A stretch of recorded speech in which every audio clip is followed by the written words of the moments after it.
I mean, you just gotta love the trade rumors that the Spurs continue to be flung into. As now Lauri Markkanen, we've heard the name before and we now are hearing it again in a trade proposal, but this time not trading Devin Vassell, not trading just Jeremy Sochan, but trading De'Aaron Fox to the Utah Jazz in a trade that doesn't really make sense for the long-term future of the San Antonio Spurs, but also I have some understanding. We're going to discuss it right here on Spurs Digest with your host, Keenan Warner.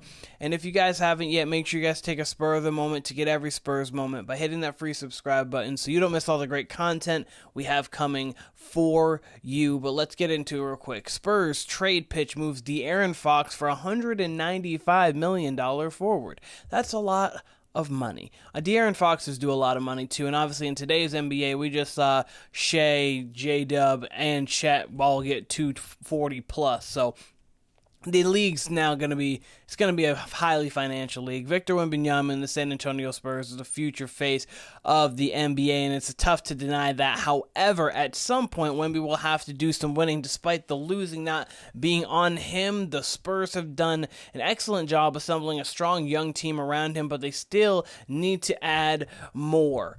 We've got, if the Spurs want to compete as early as 25-26 this coming NBA season, it might require them to go and make another move. On the flip side, one could argue that it wouldn't be wise for the Spurs to do as such. The Spurs have a great young core, and if Wemby is going to be the face of this franchise for the next 2 decades, they'll be in good position to compete for a very long time. That is 100%.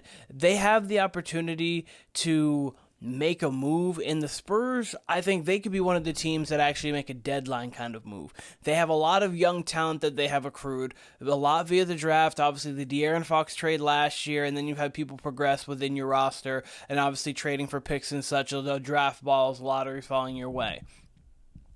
You have the ability to wait and just see what's going to be there and what your team looks like in December, in January, going into February, and going into that trade deadline. Because if you're looking like a team that has an outside chance at a 3 or a 2 seed, but you are missing one wing piece away, maybe you package Vassell and Keldon Johnson in a pick, and you're able to go move up for that. Or if you see how the team's playing now, and you're like, okay, this team does need a year. Maybe you trade Vassell and Sochan and you go get yourself future draft capital and maybe a future asset, and then let Carter Bryant and Dylan Harper really start to take the reign with more minutes, depending on what you see. Or maybe we see how the team works perfectly and we're like, okay, let's just roll with it. But here is what the trade would be. It would be Lauri Markkanen. Disregard the Hawks part. They're really just in there to make it work contractually. What it really is Lauri Markkanen, Keontae George, the 2027 first-round pick via LA from Utah, top 4 protected. So top 4 protected first-round pick. I believe that would be via Utah, which would be a good pick from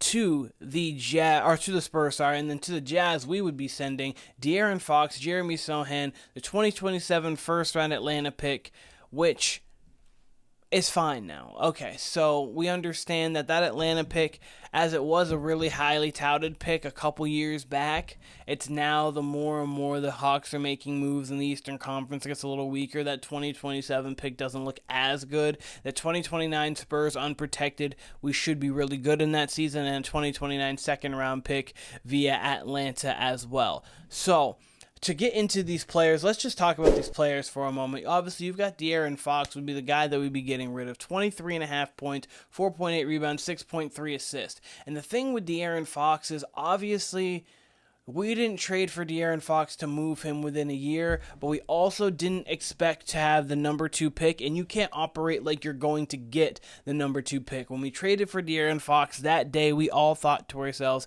if we're healthy, we should be in the play-in at least, if not going to the playoffs that season. Not even the next one, just that season. And obviously, Wemby has the condition, and then you have De'Aaron Fox with the finger, then you just have that, and you just basically table that season and say, hey, let's get Stephon Castle Rookie of the Year, and let's go from there. And then all of a sudden, you get the second pick in the draft, and you have Dylan Harper who lands in your lap, and you're like, okay, now things have got to change. And the thought of De'Aaron Fox getting traded is a possibility. They haven't extended him for his long-term contract yet, and I think that is somewhat in due part because of the fact that they got that second pick in the draft. You go over to Lauri Markkanen, a guy who's 19.6 rebounds a game, who can shoot it from about 34-35% from three. He is a true stretch four, and that three-point shooting percentage doesn't even do justice of how good of a shooter he is. He is truly a really good shooter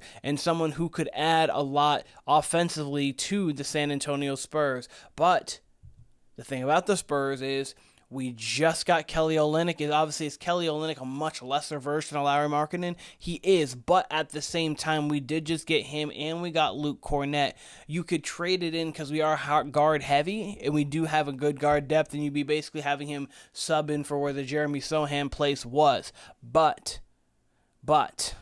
let's get a little bit more into this. Markkanen was one of the most desirable players in 23-24 season due to the fact he was 23 points, 8 rebounds on 63% true shooting, 40% from 3 on 8 attempts, and 41% on catch and shoot threes. During that season, he was something special. This is what the pay is going to be looking like for Markkanen, though.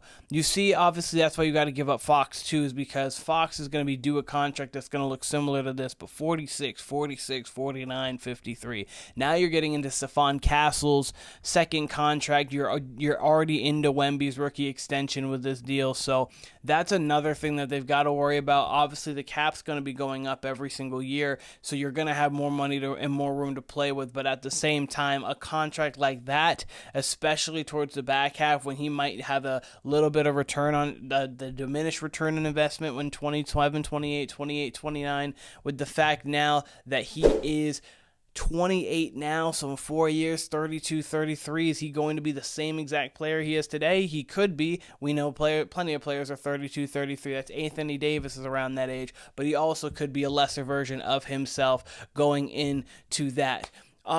But here's the real question. Would the Spurs actually part with Fox so soon? While Lauri Markkanen was an excellent piece for the San Antonio Spurs, it'd be tough to justify that in some sense. Sure, the Spurs are somewhat heavy on guards after selecting Dylan Harper, but Fox is an incredible player, brings exactly what the team needs next to Wembanyama, a guy who can get downhill, get to the basket, create off the pick and roll, but also can hit a jump shot from the outside. A clutch player, won the clutch player a few years back. But the Spurs finished 20th in the three-point percentage and struggled to find floor spacing to complement Wemby.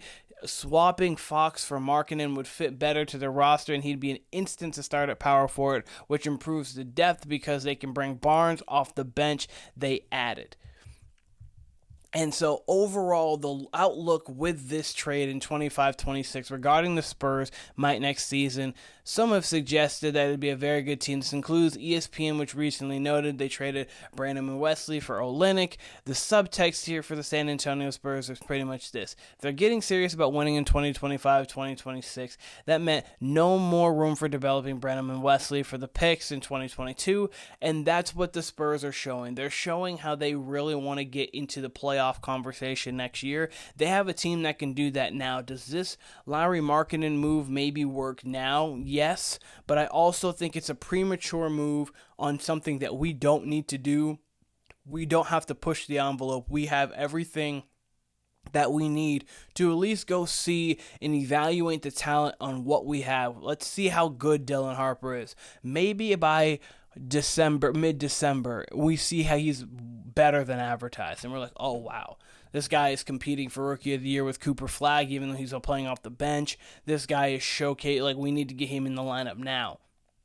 Then you can entertain De'Aaron Fox trades. Then you can trade Devin Vassell trades. You can entertain Keldon Johnson trades to try to get different pieces there to get more minutes. Or you see what Carter Bryant's doing, and you see Carter Bryant's like, oh, this guy is ready to go now.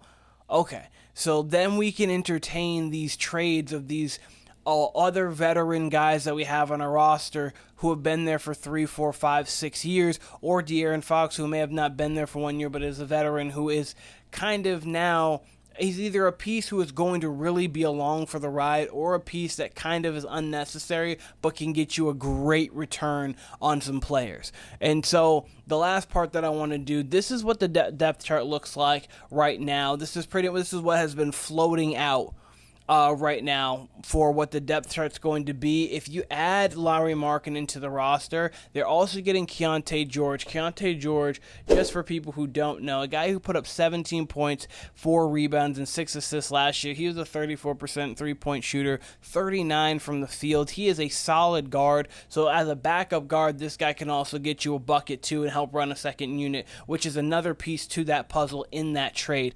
But your starting five would look like if you traded Fox today. Dylan Harper, Stephon Castle, Devin Vassell, Lauri Markkanen, and Victor Wembanyama. Off the bench, you have George, Champagnie, Johnson, Barnes, and Luke Cornett with Kelly Olynyk, Carter Bryant, and McLaughlin right there. And you might have Jones Garcia coming in there because the way he has played, he deserves a spot. Maybe not on this roster, but on another roster if he doesn't make this one. But overall, as I get what that is saying and I get the proposal, there is no need to go push for Lauri Markkanen right now. We don't need to make another move for the remainder of the year. We just need to watch these guys develop, starting with Dylan Harper here in about 18 hours when we're going to see him play against Cooper Flagg, and we couldn't be more excited for that.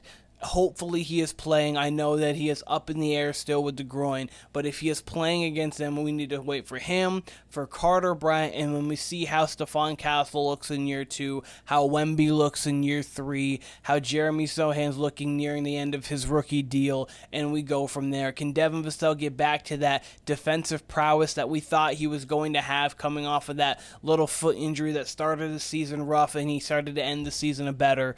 But we'll see. And we can evaluate this team. This first portion of the season for 25, 30 games will be how good are these rookies and how good can this team really be on the season. That middle 20 games will be what do we need to do to maximize this season or better the chances for next season.